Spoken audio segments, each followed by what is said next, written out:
کیا بول گیا دلیل سن مطمئن. تو دعوے کا کام ہے اضطراب پیدا کرنا اور دلیل کا کام ہے سکون دینا. دعوے سے اضطراب اور بے چینی پیدا ہوتی. حضرت شیخ نے بھی اس بات کو اپنے انداز میں لکھا کہ جب رب تبارک و تعالیٰ نے عرش کی تخلیق فرمائی اس پر لکھا لا الہ الا اللہ. عرش ہلنے جلال ہیبت الہی سے ہلنے لگا اور پھر خدا نے اس پر لکھ دیا دست قدرت سے محمد الرسول اللہ. کوسا کر سکون آ گیا. دعوے نے ہلا دیا تھا دلیل نے ٹھہرا دیا. دعوے نے ہلا دیا تھا. دعوے کا کام ہے مسترب کر دینا اور دلیل کا کام ہے سکون دے دینا. مسترب بے چین لوگوں کو چین دے دینا یہ دلیل کا کام ہے. اب آپ خیال کرتے رہیں اس سرکار کی تو یہ صفت بڑی خاص ہے کہ بے چینوں کو چین دیتے ہیں, بے قراروں کو قرار دیتے ہیں, مسترب لوگوں کو سکون دیتے ہیں. اور یہ منظر تو میدان قیامت میں اور واضح طور پر آپ دیکھیں گے, واضح طور پر دیکھیں گے. اس لیے کہ میدان قیامت کا جو نقشہ حضرت شیخ نے کھینچا ہے اپنی زبان میں, حضرت شیخ عبدالحق محدث دہلوی نے جو اپنی زبان میں کہ دنا روز ظاہر کرتا وی نائب مالک یوم الدین است حکم اوست روز اوست. قیامت کے دن یہ بات ظاہر ہوگی کہ میرا رسول مالک یوم الدین کا نائب و خلیفہ, مالک یوم الدین کا نائب و خلیفہ ہے. اس دن حکم چلے گا تو انہی کا, اس دن حکم چلے گا تو انہی کا. وہ دن ہوگا تو انہی کا, وہ دن ہوگا تو انہی کا. حکم اوست روز اوست, حکم بھی انہی کا دن بھی انہی کا. جب اتنا اقتدار وہاں حاصل ہے تو اقتدار والوں کی جو روش ہے وہ سرکار نے کیوں نہیں اپنائی؟ اقتدار والے اختیار والے ان کی روش کیا ہے؟ کسی جگہ تخت سجایا, بیٹھ گئے, اپنے غلاموں کو آرڈر دے رہے ہیں, خادموں کو فرمان ڈال گئے اے فرشتوں میزان کا خیال رکھنا, اے فرشتوں پلسرا کا دیکھتا کوئی میرا امتی گرنے نہ پائے, اے فرشتوں ذرا پتہ دینا کس کو اس کی شامت اعمال کو جیسے جہنم میں لے جائے گا. اے فرشتوں کھڑے ہو جاؤ, حوض کوثر پر کوئی پیاسا نہ رہ جائے. آرڈر دیتے, فرشتے تعمیل کرتے. کیوں؟ حکم اوست, روز اوست. جب حکم ہونے کا حکم ہے تو سرتابی کی گنجائش نہیں. تو حکم چلاتے تو کام تو وہی ہوتا کہ نہیں, ہر جگہ سہارا ملتا کہ نہیں. مگر ہم تو یہ دیکھتے ہیں کہ یہ نبی تخت بچھا کر نہیں بیٹھتے, کبھی میزان کے پاس دکھ رہے ہیں, کبھی پلسرات پر دکھ رہے ہیں, کبھی حوض کوثر پر دکھ رہے ہیں, ہر جگہ نظر آ رہے ہیں. تو اس کا مطلب سوائے اس کی اور کیا لیا جائے کہ جس وقت ہم اپنے گناہوں کی گٹھلیوں کو لے کر کے میزان کی طرف ہمیں جانا ہوگا تو اس وقت ہم کتنا مضطرب ہو گئے, کتنا بے چین ہو گئے, پیر میں کیسی لرزش ہوگی. مگر جب اس کے پاس رحمت للعالمین کو دیکھیں گے سکون مل جائے گا, سکون مل جائے گا کہ ہمارا سنبھالنے والا پہلے ہی سے ہو گیا, ہمارا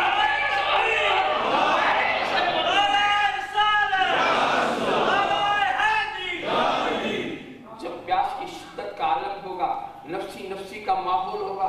ایسے وقت میں جب ہم حوض کوثر کی طرف جائیں گے تو یہ خیال ضرور آ سکتا ہے کہ پتہ نہیں پلانے والے پہلے نہ جانے ہمارا کیا. مگر جب ہم کو سرکار عربی کو وہاں دیکھیں گے سکون ہو جائے گا. ہمارا پہچاننے والا پہلے ہی سے موجود ہے, ہمارا پہچاننے والا. جس وقت ہمیں پلسرات سے گزرنا ہوگا اس وقت کی کیفیت کیا وہ زبان اور لفظوں میں بیان نہیں کی جا سکتی. پیر کانپ رہے ہوں گے, دل دھڑک رہا ہوگا. مگر جب پل کے کنارے ہم رسول کو رب سلم کہتا ہوا سنیں گے تو ہم سمجھ لیں گے کہ ہماری لفظ سے پاک ہمیں گرا نہیں سکتی, بازو تھامنے والا موجود ہے. قیامت کی ضرورت کیا ہے؟ ہو سکتا ہے ساتھ بھی کہہ دے آپ کی بات, یہ ساتھ کی بات کی میں پوچھتا ہوں حساب کتاب کی ضرورت کیا؟ ارے بھائی 2 لکھ رہے ہیں کہ نہیں؟ روز کا عمل بارگاہ خدا بندی میں پہنچ رہا کہ نہیں؟ اور نہ بھی پہنچے تو وہ علیم و خبیر، عالم الغیب و شہادہ، جو ابھی ہم کیا بھی نہیں کرنے والے وہ بھی اس کے علم، تو کر چکے وہ علم سے باہر کہاں؟ ذرا اس کا خیال کریں۔ تو اس کے لیے حساب کتاب کی ضرورت کیا؟ اس کے لیے حساب کتاب کی ضرورت کیا؟ جس کو چاہے اپنے فضل سے جنت میں پہنچا، اور جس کو چاہے اپنے عدل سے جہنم میں ڈالے۔ ہے کوئی دم مارنے والا؟ ہے کوئی دم مارنے والا؟ پھر میدان قیامت کی ضرورت کیا؟ جتنا گہرائی سے آپ سوچیں گے صحیح نتیجے کی طرف آپ پہنچ جائیں گے انشاءاللہ۔ کیا آپ یہ اندیشہ ہے کہ اگر حساب کتاب نہیں دیا اور خدا نے جہنمیوں کو جہنم میں ڈال دیا تو وہاں جا کر وہ اسٹرائک کریں، انقلاب زندہ باد، انقلاب زندہ باد، حساب نہیں لیا جہنم میں ڈال دیا، انقلاب زندہ باد، حساب نہیں لیا جہنم ہے، دم مارنے کی کالی گلے لگائیں گے، کالی جھنڈی نکالیں گے، کیا کریں گے؟ دم مارنے کی گنجائش نہیں۔ حساب کتاب کی ضرورت کیا؟ ضرورت کیا ہے؟ اگر بارگاہ خداوندی میں عالم خیال میں یہ پوچھیں گے، کچھ تعجب نہیں کہ رحمت خداوندی کا جواب سمجھ میں آ رہا ہے۔ اے محبوب، اگر حساب نہیں دیا گیا، قیامت نہیں قائم کی گئی، تو یہ تو ہو جائے گا کہ جنتی جنت میں پہنچ جائے، جہنمی جہنم میں پہنچ جائے، مگر تمہارے ہاتھ میں لوائے ہمیں کون دیکھے گا؟ تمہارے پرچم کے نیچے انبیاء کے گروہ کو کون دیکھے گا؟ گلسرات پر بازو تھامتا ہوا تمہیں کون دیکھے گا؟ جہنم سے نکالتا ہوا تمہیں کون دیکھے گا؟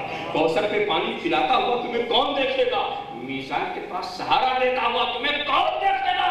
محبوب، ضرورت ہے اس کانفرنس کی، یہ آخری کانفرنس ہے۔ خدا نے 2 کانفرنس کی، ایک عالم ارواح میں، وہاں حالت وفاداری سب سے لیا، اور یہ عالم آخرت میں 2 ہی کانفرنس، بقیہ کے لیے آپ کو چھوڑ دیا، جتنا چاہو کرو کانفرنس۔ مگر خدا نے 2 کانفرنس کی اپنے خاص اہتمام سے، ایک عالم ارواح میں اور دوسرا عالم آخرت میں۔ اے محبوب، ضرورت ہے عالم آخرت کی کانفرنس کی، ضرورت ہے یہ کانفرنس ہو جس میں اولین بھی ہوں، آخرین بھی ہوں، انبیاء بھی ہوں، مرسلین بھی ہوں، منافقین بھی ہوں، مخلصین بھی ہوں، درود پڑھنے والے بھی ہوں، کانٹا بچھانے والے بھی ہوں، تلوار دکھانے والے بھی ہوں، گردن کٹانے والے بھی ہوں، اول و آخر سب ایک ساتھ جمع ہو کر کے دیکھ لے، ایک ساتھ جمع ہو کر دیکھ لے کہ مقام محبوبیت کیا ہے، مقام مصطفیٰ کیا ہے، تاکہ جہنمی جہنم میں جانے سے پہلے سمجھ لے کہ ہم نے کس سے دشمنی کی، ہم نے کس سے دشمنی کی تھی، اور جنتی جنت میں جانے سے پہلے سمجھ لے ہم نے کس سے دوستی کی، ہم نے کس سے دوستی کی ہے۔ تو اب خلاصہ یہی ہے، فقط اتنا سبب ہے انعقاد بزم محشر کا، تمہاری شان محبوبی دکھائی جانے تمہاری شان محبوبی دکھائی جانے والی ہے۔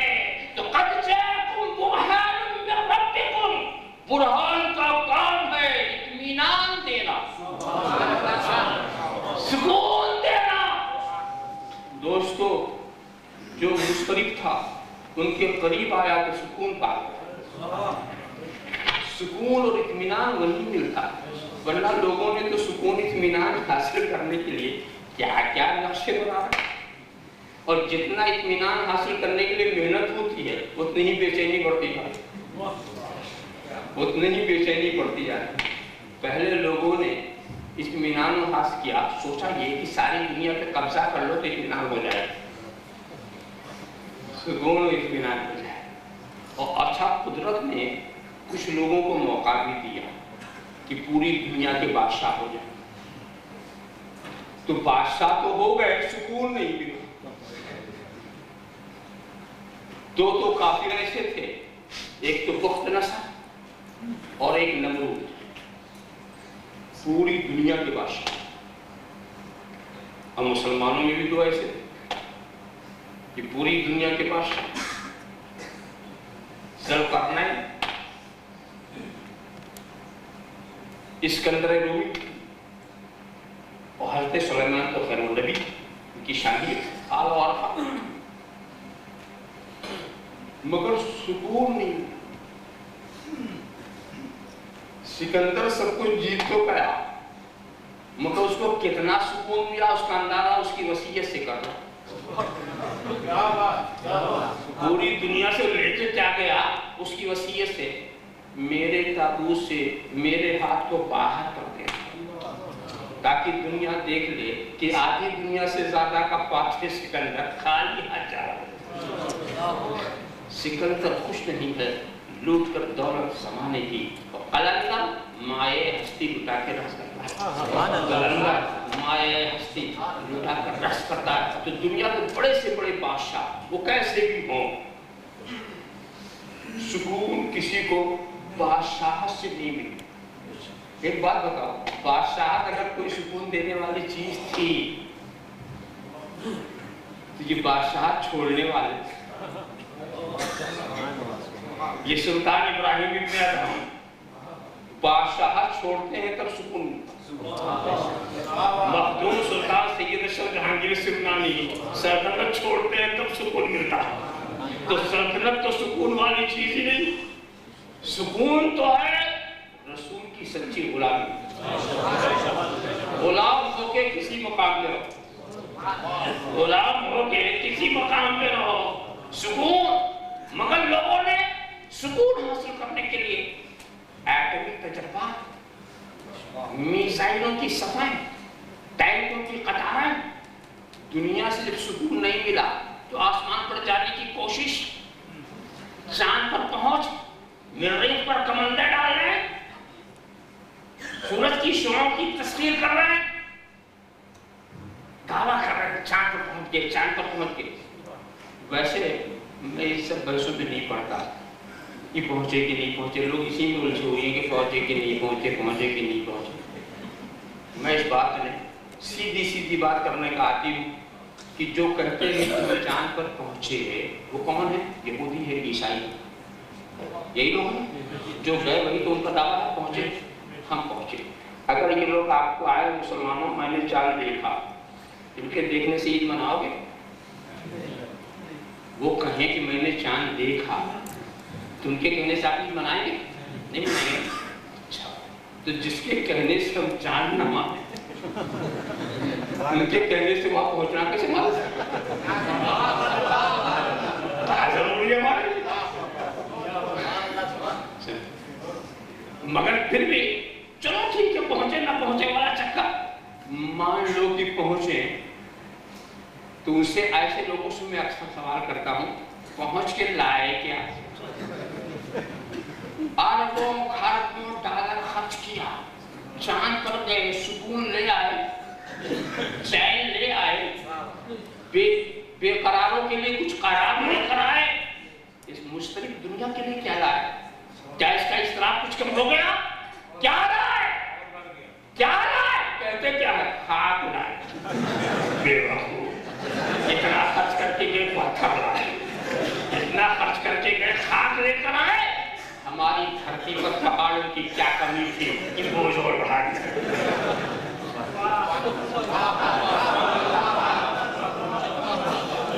مجھے تو ایسا لگتا ہے کہ جب اس چاند کی طرف جا رہے ہوں گے تو چاند بھی دیکھ کے ہنستا ہوگا، یہ احمق لوگ آ رہے ہیں، یہ احمق لوگ آ رہے ہیں عزت لینے کے لیے، سکون لینے کے لیے، مرتبہ لینے کے لیے۔ ارے نادانو، تمہیں میرے پاس سکون نہیں ملے گا، سکون لینا ہے تو ادھر جاؤ جس کے عیسیٰ سے میں بھی ٹکڑے ہو گئے۔ سکون وہاں ملے گا جہاں بلال حبشی کو سکون ملا، سکون وہاں ملے گا جہاں صہیب رومی کو سکون ملا، جہاں سلمان فارسی کو سکون ملا۔ تو سکون تو وہی دے سکتے ہیں، گنبد خضرا والے ہی سکون دے سکتے ہیں۔ سکون کا انتظام ایسا کر دیا سرکار نے، لمحہ لمحہ، ایک لمحہ ہمیں نہیں بھولے، ایک لمحہ ہمیں نہیں۔ انہوں نے جب کہہ دیا کہ ہم امت والے نبی، تو امت کو کبھی نہیں خراب ہو، ہم بھی کہتے ہیں ہم نبی والی امت، تو ہمارا فریضہ ہے کہ نبی کو کبھی فراموش نہ کریں۔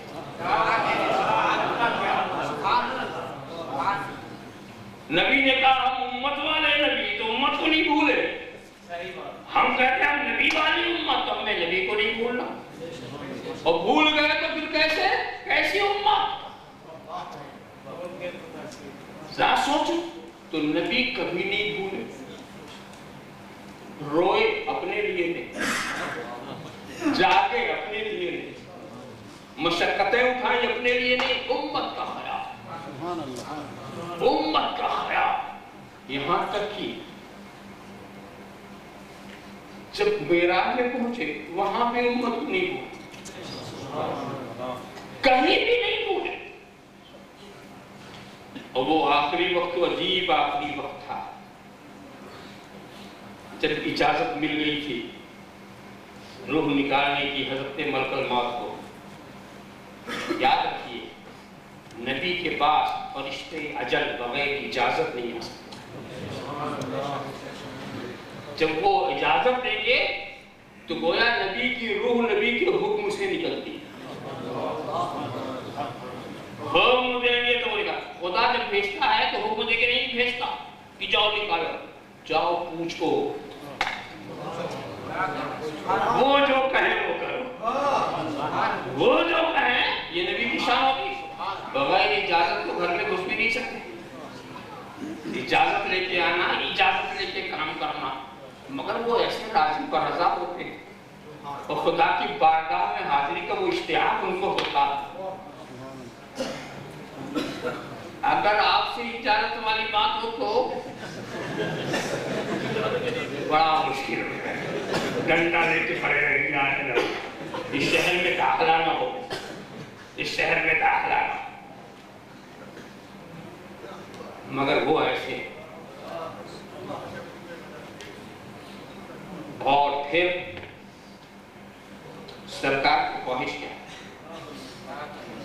کہ نزا کی جتنی تکلیفیں میرے سارے امت کو پہنچانا وہ مجھ پر گزار دیا۔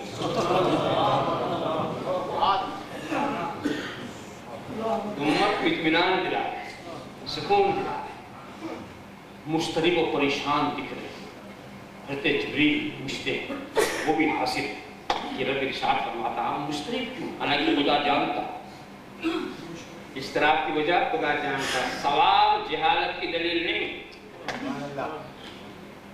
مگر حکمت کو ظاہر کرنے کے لیے کہ ملک بھی سنے تو حیران رہ جائے، ششدر رہ جائے۔ انہوں نے تو اعتراض کیا تھا کیا اس کو خلیفہ بنا رہے جو جا کے فساد برپا کرے گا، جو جا کے خون ریزی کرے گا، تو ان کو بھی ایسا منظر دکھانا چاہیے، کیا ایسا خلیفہ ہے؟ میرا خلیفہ، اس کے منظر تم بھی دیکھ لو۔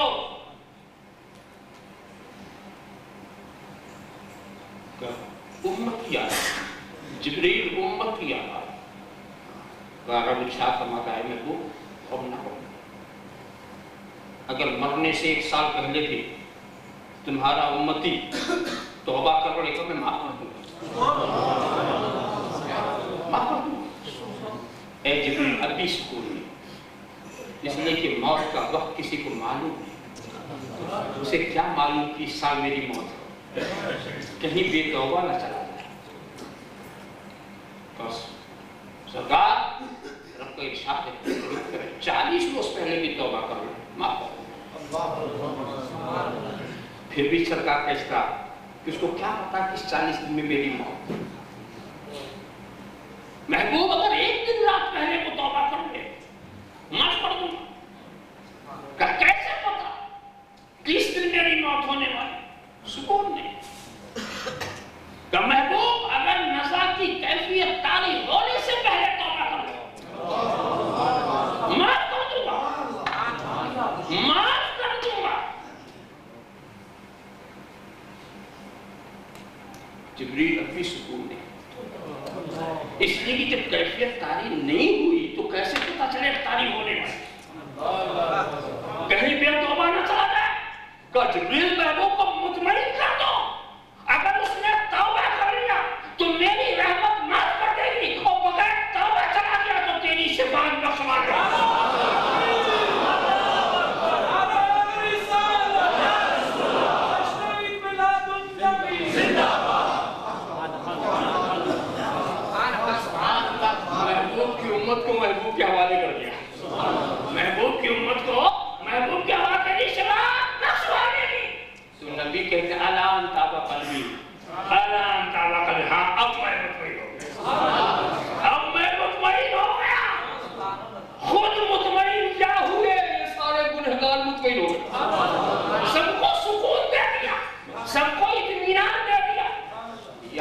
رکھو، جب شفاعت کی بات آ گئی نا تو یہ نقطہ بھی سمجھ رکھو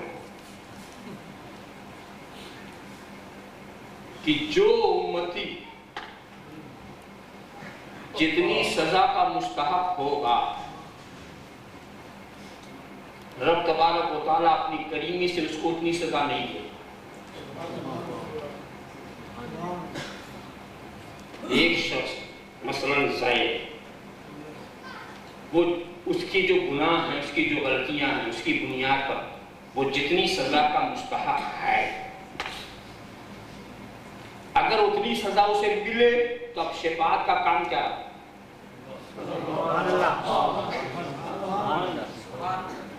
یہ تو دنیا کا طریقہ ہے کہ جب سزا کمپلیٹ ہو گئی تو اسے تو چھوٹنا ہے، کوئی سفارش کرے گا تو وہ سفارش سے نہیں چھوٹا، سزا پوری کر گیا تب چھوٹا. مگر اس بشارت میں یہ نقطہ ملتا ہے کہ اے محبوب جتنے مستحق ہیں سزاؤں کے وہ بھی میں انہیں نہیں دوں گا، وہ بھی میں نہیں دوں گا. تیری شفاعت بخشوا لے گی، تیری شفاعت جہاں آئے گی وہاں بخشوا لے گی. ذرا سا خیال کرتے سمجھ جائے کس قدر سرکار ہمارے اوپر رحمت فرما رہے ہیں. تو بات یہی ہے کہ یہ برہان جاءکم برہان من ربکم، یقیناً آ گیا تمہارے پاس، تمہارے رب کی جانب سے برہان آ گیا. اور یاد رکھو یہ برہان کس کے لیے ہے؟ یہ برہان ساری کائنات کے لیے. جس نقطۂ نظر سے دیکھ لو یہ دلیل. اسی لیے جاکم کی بات کہی نا، آمد سب کے لیے. میں بھی بتا رہا اشارہ کیا نا شروع میں کہ رسول کی آمد ساری کائنات کے لیے ہے. ولادت مکے میں، خلقت سب سے پہلے، نبوت بھی حضرت اعظم کے وجود سے پہلے. سرکار کی تصریحات ہیں نا، کنت نبی وآدم بین الماء والطین، میں اس وقت نبی تھا جب حضرت آدم آب و گل کی منزلیں طے کر رہے تھے. الفاظ یوں بھی ہیں کنت نبی وآدم بین الطین والماء. الفاظ اس طرح سے بھی ہیں کنت نبی وآدم لمنجلد فی طینتہ، حضرت آدم آب و گل کی منزلیں طے کر. اور ایک جگہ عجیب انداز سے ارشاد فرمایا ترمذی شریف کی حدیث میں کہ جب پوچھا گیا متى وجبت لك النبوة، اے محبوب آپ پر نبوت کب واجب ہو گئی؟ یہ واجب لازم ہو گئی. کب لازم ہو گئی؟ تو حضور نے فرمایا وآدم بین الروح والجسد، ابھی حضرت آدم پیدا ہوئے نبوت لازم ہو گئی. پیدا بھی نہیں ہوئے نبوت لازم ہو گئی. اور لازم کا لطف تو آپ جانتے ہیں، جو چیز کسی سے لازم ہو اس سے جدا نہیں ہوتی. سورج کے لیے روشنی لازم، چاند کے لیے چاندنی لازم، دریا کے لیے روانی لازم، آبشار کے لیے نغمے لازم، پھول کے لیے مہک لازم، موتی کے لیے چمک لازم. یہ ہو ہی نہیں سکتا. چاند ہو چاندنی نہ ہو، سورج ہو روشنی نہ ہو، دریا ہو روانی نہ ہو، آبشار ہو نغمے نہ ہو، یہ ہو ہی نہیں سکتا. نور محمدی ہو نبوت نہ ہو، نور محمدی ہو نبوت نہ ہو. تو نبوت پہلے ہی سے مل گئی، بشریت کا وجود بھی نہیں ہوا، نبوت مل گئی. سب سے پہلے بشر حضرت آدم اور سب سے پہلے نبی محمد الرسول. بشریت کا وجود حضرت آدم سے شروع ہوتا ہے، تو سب سے پہلے بشر حضرت آدم اور سب سے پہلے نبی محمد الرسول اللہ. یہی لوگ سمجھ نہیں پا رہے، نہیں سمجھ پا رہے. لفظی اطلاقات سے دھوکا کھا رہے، دھوکا کھا رہے. خدا موجود، آپ کہتے ہیں خدا کو موجود اور اپنے کو بھی موجود کہتے ہیں.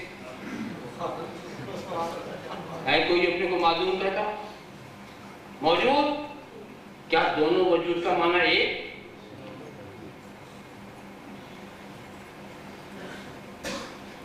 خدا کا وجود اور ہمارا وجود اور.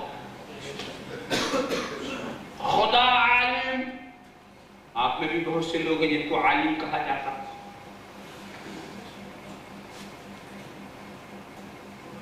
خدا دیکھنے والا، آپ بھی تو دیکھنے والے ہیں. خدا سننے والا، آپ بھی سننے والے. دیکھا آپ نے، مگر حقیقت الگ ہے. تو لفظوں کے اشتراک سے دھوکہ مت کھاؤ. نبی بھی بشر، ہم بھی بشر. لفظ ایک ہے جو بولا جا رہا، دونوں بشریت کی حقیقت الگ. دونوں بشریت کی حقیقت اور ہے. کیوں حقیقت اور ہے؟ اس کو میں واضح کروں. ان اللہ اتخذنی عبدا قبل ان یتخذنی نبیا. خدا نے مجھے سب سے پہلے بندہ بنایا. نبی بنانے سے پہلے کیا بنتا؟ بندہ. تو جب پیدا کیا تو بندہ، پھر شان نبوت کو وابستہ کیا تو نبی، اور پھر حضرت آدم کی اولاد میں رکھا بشر. 40 سال کے بعد بعثت ہوئی رسول. تو سب سے پہلے نبی کی نبوت اور سب سے آخر میں نبی کی رسالت. تو نبوت اول، رسالت آخر. اور اسی نبوت اور رسالت کے بیچ میں سارے انبیاء انہی کی نیابت کر رہے ہیں. انہی کی نیابت کر رہے ہیں. تو پہلے اب، پھر نبی، پھر بشر، پھر رسول. ترتیب یاد رکھیں. پہلے اب، پھر نبی، پھر بشر، پھر رسول. اب اگر ان سے رسالت لے لو تو 3 چیز باقی بچی: ابدیت، نبوت، بشریت. بشریت لے لو تو 2 چیز باقی بچی: ابدیت، نبوت. نبوت لے لو تو 1 چیز باقی بچی: ابدیت. اب اپنا حال سنو.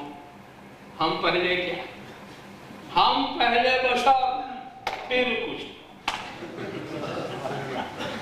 بشریت سے پہلے ہم کچھ نہیں تھے. ہم پہلے بشر، پھر مولوی. پہلے بشر، پھر ڈاکٹر. پہلے بشر، پھر انجینئر. پہلے بشر، پھر کچھ. تو اگر ہم سے بشریت لے لو پھر ہم کدھر چل جائیں گے؟ بات یہ ہے کہ بشریت ہماری حقیقت ہے، نبی کا لباس. ہماری حقیقت ہے، نبی کا لباس ہے. وہ جب چاہے لباس پہن لیں، جب چاہے اتار لیں. ارے معراج کا فلسفہ یہی تو تھا. تفسیر روح البیان نے وضاحت کر دی. حضرت جبریل جو ساتھ گئے اور آگے نہیں چل سکے تو راز کیا تھا؟ لأنه تجاوز في تلك الليلة عن عالم العناصر ثم عن عالم الأرواح ثم عن عالم الطبيعة حتى وصل إلى عالم العلم فانسلخ من الكل فرأى ربه بالكل. میرا نبی جب اس رات چلا تو عالم عناصر سے گزرا، عالم طبیعت سے گزرا، عالم ارواح سے گزرا، اور جس عالم کے جو لوازمات تھے وہیں چھوڑتا چلا گیا، وہیں چھوڑتا چلا گیا. اس کے بعد عالم امر میں پہنچا. جب عالم امر میں پہنچا تو اس نے رب کو دیکھا. اس لیے کہ سارے لوازمات نیچے رہ گئے، سارے لوازمات نیچے رہ گئے. تو حضرت جبریل ہوشیار تھے، عقل والے تھے، دیکھ رہے تھے منظر کو، بہت کچھ پہچان چکے تھے. جب اس سدرا پر جب پہنچے تو آگے بڑھنے کی جرت نہیں ہوئی، آگے بڑھنے کی ہمت نہیں ہوئی، اور بڑے ادب کے ساتھ انہوں نے سرکار کی بارگاہ میں معروضہ پیش کیا. اگر یکسرے ہوئے بڑھ کر پرم فروغ تجلی بسوزت کرم. مجھے یہ بتاؤ، حضرت جبریل کو کہتے ہیں کہ میں ایک بال کے برابر چلا تو تجلی کے فروغ سے میرے پکڑ لینا ہے. یہ کیا اس کا علم رسول کو نہیں تھا کہ اب جبریل چلے تو چلیں گے؟ جب حکم تھا کہا کیوں کہ جبریل آگے چلو. رسول کو علم تھا کہ یہ جبریل کی آخری منزل ہے، اس کے آگے جانے کی اجازت نہیں ہے. اور یہ علم حضرت جبریل کو بھی تھا کہ میری ہی آخری منزل. حضرت جبریل یہ بھی تو کہہ سکتے تھے کہ حضور آپ تو جانتے ہیں سدرا میری آخری منزل اوپر چلنے کی بات آپ کیوں کرتے؟ مگر یہ کہا نہیں آپ چلا تو بڑھ جل جائے، اس لیے کہ حضرت جبریل یہ جانتے تھے کہ خدا نے ہماری آخری منزل سدرا بنائی ہے، مگر مصطفیٰ دروازہ کھول رہے ہیں، مصطفیٰ دروازہ کھول رہے ہیں، اور یہ حکم الہی ہے استجیبوا للہ وللرسول اذا دعاکم، جب نبی اور رسول تمہیں پکارے تو تم جواب دو، تو جب نبی نے کہا چلو تو چلنا واجب ہو جاتا، مگر حضور پیش کر دیا انہوں نے کہ حضور چلتا تو ضرور، اور عقل والے تھے نا تو عقل والا حضور پیش کر دیا کہ پر جل جائے، اپنی کمزوری کا اظہار کیا تو سرکار نے چھوڑ کر کے بتا دیا ہاں واقعی یہ اتنے کمزور ہے، چھوڑ کر کے بتا دیا، نہیں یہ نہیں کہا کہ نہیں تم تو بڑے زوردار ہو، نہیں چلو، نہیں، چھوڑ کے بتا دیا۔ تو کیا ہوا؟ میں اس شعر کا جو ترجمہ کیا کرتا ہوں جو میرے ذوق کا، میں اپنے ذوق کا کرتا ہوں، مولانا روم نے کیا مراد دیا تو وہی وہ جانے، اور عام طور سے بچوں کو جو سکھایا جاتا ہے اگر یہ سرے یہ بڑھ کر پرم کرو بے تجلہ بسولہ پرم، اگر ایک بات براؤں میں اوپر گیا تو خدا کی تجلی سے میرے پر جل جائیں گے، خدا کی تجلی سے میرے پر جل جائیں گے، گزر معقول، مگر اس سے بھی ایک سبق تو ملے گا۔ حضرت جبریل نے یہ کیوں نہیں کہا یہ رسول آپ مجھ سے اوپر چلنے کی بات کر رہے ہیں، میری گزارش سنیے آپ خود بچ جائیں، بس ہو گیا بہت لمبا بس، کیوں؟ جب سدرا والا جل رہا ہے تو مکے والا کہاں بچے گا؟ جب نورانی فرشتہ جل رہا ہے تو خاکی بشر کیسے بچے گا؟ جب ذوالقوۃ المتین چل رہا ہے تو عناصر اربع والا کیسے بچے گا؟ مگر جبریل جانتے تھے کہ سدرا والا تو جل جائے گا، مگر مکے والا کیا اس کا لباس بھی نہیں جلے گا، اس کا پہنا ہوا لباس بھی نہیں جلے گا، تو اے محبوب آپ جائیں، میں آپ کی طرح نہیں، اگر میں آپ کو اپنی طرح سمجھتا تو روک دیتا، اور آپ اپنے کو آپ کی طرح سمجھتا تو چل پڑتا، مگر نہ آپ کی طرح میں نہ میری طرح آپ جائیں۔ اس مقام پر میں کہہ دیا کرتا ہوں آئے دوستو، سید الملائکہ اپنی طرح نہ سمجھ سکے، صاحب ذوالقوۃ المتین اپنی طرح سمجھ نہ سکے، شدید القویٰ اپنی طرح نہ سمجھ سکے، حامل وحی الہی اپنی طرح سمجھ نہ سکے، سید الملائکہ اپنی طرح نہ سمجھ سکے، اب کبھی دو ٹانگ کا جانور اپنی طرح کہے تو یہ دماغ کی خرابی نہیں ہو؟ بات تو یہ چل رہی تھی لباس کی اور حقیقت کی، تو حضرت جبریل کے ارشاد کا منشا ہوا ہے محبوب جب عالم بشریت سے آپ گزر رہے تھے، بشری حجاب میں تھے، میں آپ کے ساتھ تھا، جب آپ عالم ملکوت سے گزر رہے تھے، ملکوتی حجاب میں تھے، میں آپ کے ساتھ تھا، مگر اب آپ کی حقیقت بے حجاب ہونے والی ہے، اب اگر میں چلا تو آپ کی حقیقت کے فروغ سے میرے پر نہ جائے، اب میں آپ کے ساتھ رہنے میں سوچو، وہ حقیقت کی بات ہے کہ اگر رسول اپنی حقیقت کو بے حجاب کر دے تو کائنات ملک عدم میں پہنچ جائے۔ بات سمجھ میں آئے؟ نہ جانے کتنے غیرت کے حجابات سرکار کے چہرے مبارکہ پر پڑے ہوئے ہیں، اس لیے کہ خدا کو پسند ہی نہیں ہے کہ اپنے محبوب کے جس چہرے کو وہ دیکھے اسے کوئی اور دیکھ سکے۔ اللہم صلی علی سیدنا مولانا محمد کما تحب و ترضى صلی اللہ تعالی وسلم، صلاۃ و سلام علیک یا رسول اللہ۔ کہنے کو تو بہت سی باتیں ہیں مگر اتنا بھی بہت ہے، اگر آدمی سمجھ لے رب تبارک و تعالی ہمیں سرکار کی محبت سے سرفراز فرمائے، ہمارے سینے کو مدینے والے کا کی محبت کا مدینہ بنا دے۔ الحمدللہ رب العالمین۔